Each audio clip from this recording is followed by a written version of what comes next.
I remember when the journey began, actually. It started in probably a year after we were married, and he had been on his way home and he heard about this school called Biola. He had been to school before that and just hadn't really been that much of a student, I guess, if you will. And so he went to check it out and he started, and I remember him coming home after the first class and he was really excited about it. And I can tell it was something different. There was really something special about this campus.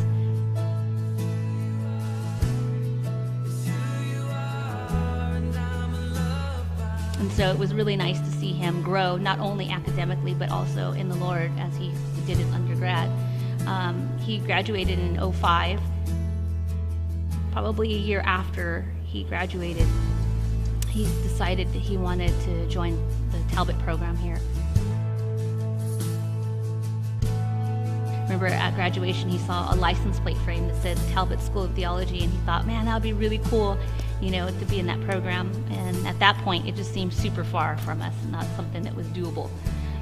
But we prayed about it, and in 2007, right before Noah was born, our firstborn, he enrolled and he started going there. And so I guess it feels like a journey for us because there's been different milestones, but I guess he's been in the program for so long, and that's the only thing that our kids have ever known.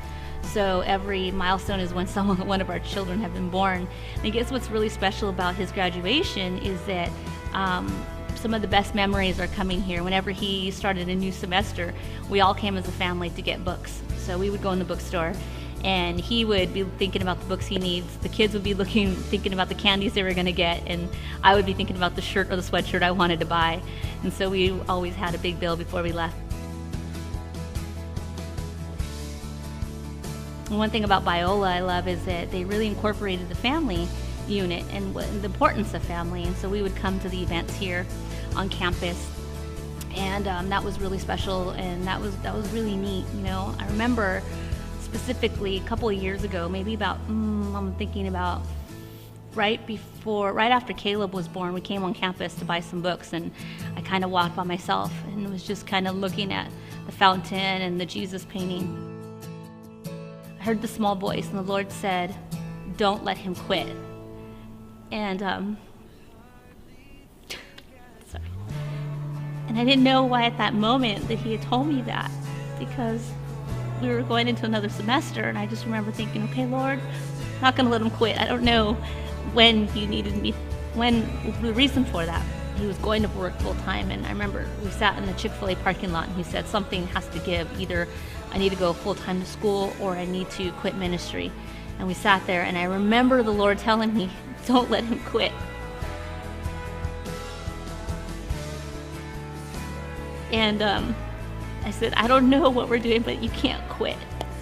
And so he decided to step down from ministry, and that was hard for him. It really was, because he loved working with the high school students. He decided to get another job, so now he's working a full-time job, and then he was working a part-time job at Target, and he was taking 2 classes.